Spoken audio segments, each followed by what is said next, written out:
नमस्कार, मैं हूं आलोक त्रिपाठी और आज हम बात करेंगे उत्तर प्रदेश के पंचायती राज मंत्री भूपेंद्र सिंह जी से। सर नमस्कार। उत्तर प्रदेश में पंचायत चुनाव सन्निकट हैं, क्या तैयारियां हैं आजकल?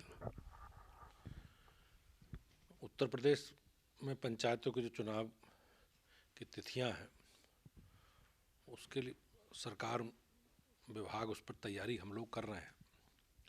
जैसा कि आपने देखा होगा कि कोरोना जैसी वैश्विक महामारी के कारण जो निश्चित समय अवधि में चुनाव होने थे उसके कारण थोड़ा देरी हुई। माननीय मुख्यमंत्री जी के नेतृत्व में जिस प्रकार से कोरोना जैसी महामारी में हम लोगों ने लड़कर इस पर विजय प्राप्त की है, तो उसमें पंचायती राज विभाग की भी ग्रामीण क्षेत्रों में भूमिका रही। उसके कारण जो प्रारंभिक काम चुनाव की तैयारी का था वो बाधित हुआ है, लेकिन अब सरकार और विभाग मिलकर उस पर काम में हम लोग कर रहे हैं। प्रारंभिक में ग्रामीण क्षेत्रों में 2015 के बाद बड़ी संख्या में सीमा विस्तार में नगरीय क्षेत्रों में सम्मिलित हुए हैं, तो उसमें पहले ग्राम सभाओं का पुनर्गठन किया गया है। ग्राम सभाओं के पुनर्गठन के बाद अब वार्डों का परिसीमन हम लोग कर रहे हैं। तो वार्डों के परिसीमन में 4 जिले ऐसे हैं जिसमें पिछली बार परिसीमन नहीं हो पाया था, जिसमें मुरादाबाद है, संबल है, गोंडा है और गौतम बुद्ध नगर है। तो उसका पूर्ण परिसीमन होना है।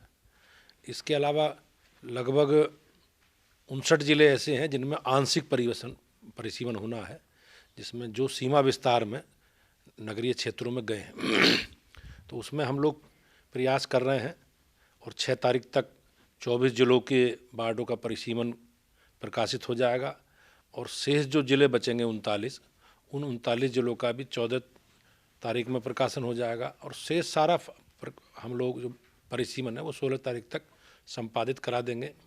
इसके बाद जो मतदाता सूची का काम है, तो मतदाता सूची का अंतिम प्रकाशन 3 तारीख को होना है। उसके बाद वार्डों की के अनुसार हम लोग जो सूची बनेगी वार्डों की वो इलेक्शन कमीशन को उपलब्ध करा देंगे और वार्ड के अनुसार ही चूँकि मतदाता सूची बनती है इसकी, तो उस मतदाता सूची में वो काम करेंगे। और विभाग आरक्षण की प्रक्रिया बड़ी। सर ये जानना चाहते हैं कि आरक्षण की प्रक्रिया ये कब तक पूरी हो जाएगी?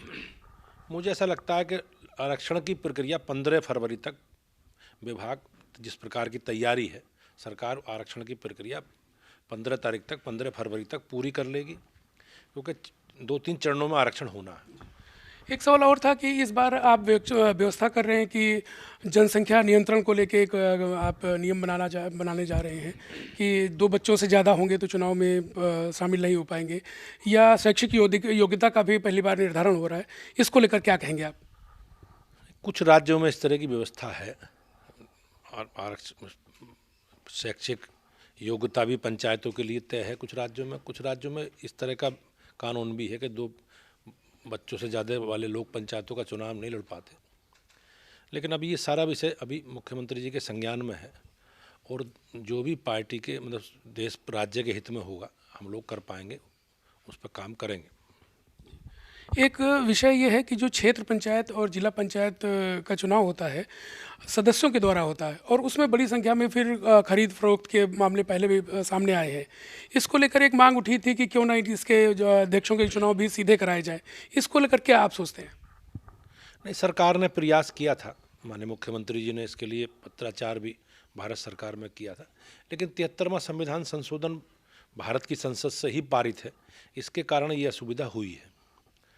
लेकिन हम लोग माननीय मुख्यमंत्री जी के नेतृत्व में इस बात के लिए संकल्पित हैं कि पूरी पारदर्शिता के साथ और पूरे नियम कायदे के अनुसार चुनाव प्रक्रिया संपन्न होगी। इस तरह की कोई शिकायत नहीं आएगी। हम लोग इसके लिए प्रयास कर रहे हैं।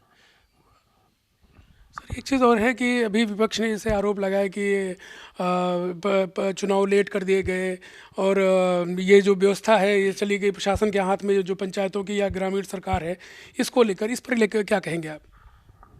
नहीं, सरकार की मंशा इसमें स्पष्ट है। कोरोना के कारण ये परिस्थिति उत्पन्न हुई है, जो थोड़ा सा अब मान लो जिस प्रकार से कोरोना की परिस्थिति थी और माननीय मुख्यमंत्री जी की सक्रियता के कारण, पूरी सरकार की सक्रियता के कारण हम लोग बड़ा राज्य होने के बावजूद भी हमारे यहाँ जिस प्रकार से कोरोना को नियंत्रित किया है, मैं उसके लिए अपनी सरकार को, माननीय मुख्यमंत्री जी को बधाई देता हूँ। लेकिन पिछली बार भी तो कोरोना नहीं था और पिछली बार भी प्रशासक बने थे, पिछली बार भी पंचायतों में प्रशासक बने थे। तो इसका जवाब तो उन्हें देना है कि पिछली बार वो सरकार में थे जो अब प्रश्न खड़ा कर रहे हैं। हम लोगों ने तो स्पष्ट है सारा कि पिछले 6-7 महीने में 7-8 महीने में किस प्रकार से कोरोना जैसी वैश्विक महामारी पर सरकार लड़ रही है। माननीय मुख्यमंत्री जी की इच्छा शक्ति के कारण, देश के प्रधानमंत्री जी के नेतृत्व में किस प्रकार से कम संसाधन होने के बावजूद भी, कम सुविधाएं, स्वास्थ्य सुविधाएं होने के बावजूद भी सरकार ने किस प्रकार से इसे नियंत्रित किया है कि प्रदेश में बहुत कम। एक सवाल सर ये था कि अभी पंचायत चुनाव को कहा जा रहा है कि ये विधानसभा चुनाव का सेमीफाइनल है, क्या मानते हैं आप? नहीं, भारतीय जनता पार्टी के नाते मैं कह सकता हूं कि हम लोग पूरी तैयारी के साथ चुनाव लड़ते हैं। माननीय मुख्यमंत्री जी के नेतृत्व में जो काम पंचायतों में हम लोगों ने किए हैं, हम लोगों ने 2.5 करोड़ से अधिक व्यक्तिगत शौचालय बनाए हैं। हमने सब ग्राम सभाओं में बड़े बड़े सामुदायिक शौचालय सरकार बना रही है, विभाग बना रहे हैं। ऑपरेशन कायाकल्प के तहत हम लोगों ने 80,000 से अधिक प्राइमरी विद्यालयों में उनका कायाकल्प कराया है। उनके लिए बेहतर पेयजल की व्यवस्था उपलब्ध कराई है, उनके लिए शौचालय व्यवस्था बनाए और उनके लिए अच्छे टाइल्स के द्वारा अच्छे कमरे, फर्नीचर की व्यवस्था की गई है। आप देखते होंगे इसके अलावा जो काम सरकार ने किए हैं, प्रधानमंत्री आवास के रूप में किए हों, चाहे जो भी काम सरकार ने पंचायतों में किए हैं, उन काम के आधार पर, अपने कार्यकर्ताओं के आधार पर, अपने नेतृत्व के विश्वास के आधार पर हम लोग चुनाव लड़ेंगे और मुझे उम्मीद है कि हम लोग निश्चित रूप से उसमें सफल होंगे। जनता का स्नेह आशीर्वाद हमें मिलता रहा, आगे भी मिलेगा। एक चीज़ ये है कि आप भाजपा के वरिष्ठ नेता भी हैं। भारतीय जनता पार्टी पहली बार चुनाव में एक सिंबल लेकर, चर्चा ऐसी है कि सिंबल के लेकर जाना चाह रही है पंचायत चुनाव में। क्या आप इसको मानते हैं? क्या ये सही निर्णय है या ये पार्टी के लिए कैसा रहेगा? नहीं, सिंबल का नहीं है। समर्थन से जो पार्टी जिस प्रकार से पूर्व में समर्थित प्रत्याशी करके घोषित चुनाव लड़ते रहे थे, उसमें चुनाव लड़ेंगे और भारतीय जनता पार्टी संकल्पित है कि हम लोग चुनाव लड़ेंगे और चुनाव को जीतेंगे अपने नेतृत्व के विश्वास आधार पर, अपने काम के आधार पर और अपने संगठन के आधार पर। पंचायत चुनाव को लेके ऐसा लग रहा है कि जो बोर्ड की परीक्षाएं हैं वो थोड़ा विलंबित हो रही हैं, इसको लेके बच्चों के एक शिक्षा पे फर्क पड़ेगा? आपको लगता है कि कुछ इस वजह से लेट हो रहा है क्या? नहीं, ऐसा कुछ नहीं है। तो इस प्रकार से मैंने कहा कोरोना के कारण बहुत सारी चीज़ें बाधित हुई हैं और उसका शिक्षा क्षेत्र भी, अब तक भी विद्यालय सामान्य रूप से नहीं खुल पाए।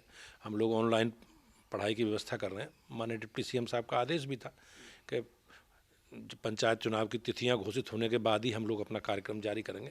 तो मुझे ऐसा लगता है कि हम लोग सामान्यतः मार्च में या अप्रैल के पहले सप्ताह में चुनाव संपन्न करा लेंगे और उसके बाद 21 दिन की अधिसूचना में क्षेत्र पंचायत के प्रमुख का और जिला पंचायतों के अध्यक्षों का चुनाव भी संपन्न करा लेंगे। सर, बहुत बहुत धन्यवाद हमसे बात करने के लिए। ये थे उत्तर प्रदेश के पंचायती राज मंत्री कैमरामैन धीरज के साथ आलोक त्रिपाठी, ईटीवी भारत, लखनऊ।